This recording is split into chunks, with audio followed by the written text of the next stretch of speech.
नमस्कार मित्रों, reign health के हेल्थ एजुकेशन में मित्रों फर्स्ट वीडियो में हमने देखा था डिप्रेशन क्या होता है। इस वीडियो में हम जानने जा रहे हैं डिप्रेशन समाज को समझ में क्यों नहीं आता है, क्या डिप्रेशन पूरी तरीके से ठीक क्योर हो सकता है, डिप्रेशन की मेडिकेशंस कौन से होते हैं, कॉग्निटिव बिहेवियर थेरेपी क्या है, डिप्रेशन के मेडिसिन से क्या डिपेंडेंस होता है, दूसरी बात है कि उसके साइड इफेक्ट्स कुछ परमानेंट साइड इफेक्ट्स होते हैं और अदर भी क्या उपाय।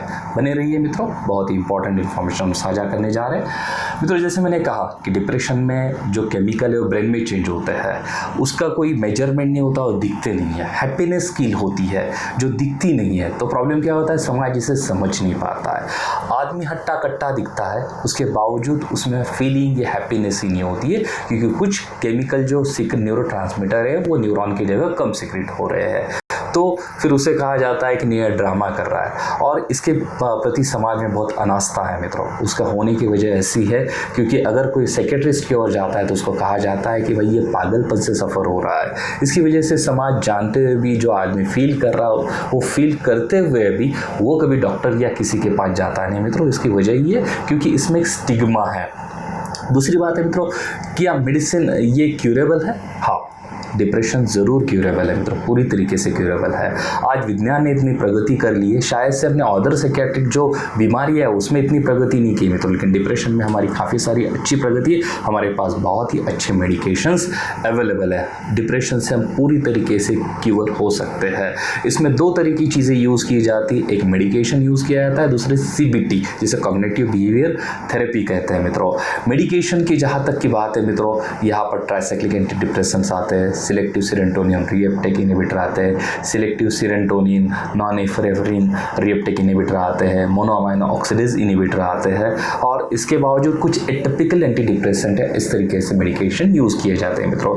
जहाँ तक एंटी डिप्रेसेंट का प्रश्न है मित्रों, ये मेडिकेशन लॉन्गर ड्यूरेशन तक लेने पड़ते हैं। इसकी वजह ऐसी है कि न्यूरॉन की जो फंक्शनिंग बदली है, जो न्यूरोट्रांसमीटर कम सीक्रेट हुए हैं, तो उसको फिर से पूर्ववत करने के लिए, रिस्टोर करने के लिए उसको समय लगता है, जिसे न्यूरोमॉड्यूलेशन या न्यूरोप्लास्टिसिटी कहते हैं। तो इसके लिए क्या करना पड़ता है, मेडिकेशन लॉन्गर ड्यूरेशन तक खाने पड़ते हैं। इसकी वजह से बहुत बार प्रश्न आ जाता है कि इससे डिपेंडेंसी आती है?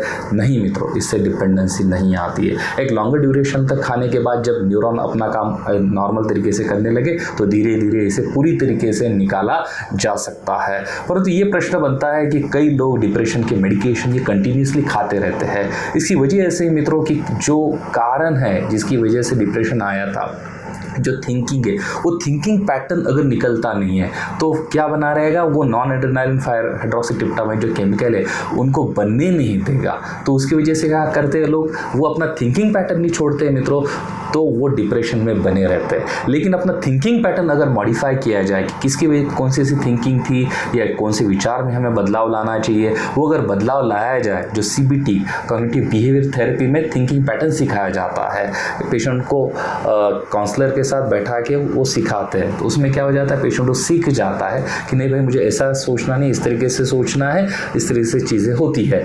तो क्या हो जाता है, उसका थिंकिंग पैटर्न अगर सुधर जाता है तो मेडिकेशन केमिकल पे काम करती है, वो केमिकल को बढ़ा देती है और पेशेंट पूर्ववत नॉर्मल हो जाता है। परंतु पेशेंट अगर वो थिंकिंग पैटर्न नहीं छोड़ता है मित्रों तो डिप्रेशन बना रहेगा। उसका कॉज अगर पेशेंट नहीं निकालता है तो डिप्रेशन बना रहेगा और मेडिकेशन खाते रहेगा। इसका मतलब ऐसा नहीं कि डिप्रेशन के मेडिकेशन कंटिन्यूसली लगते हैं। पेशेंट ने कॉज छोड़ना चाहिए, उसका थिंकिंग पैटर्न मॉड्यूलेट करना चाहिए, फिर क्या हो जाएगा, वो जो हैप्पीनेस की थिंकिंग को किल कर रहा था वो नहीं रहेगी और हैप्पीनेस की थिंकिंग आएगी और केमिकल भी एलिवेटेड हो जाएंगे।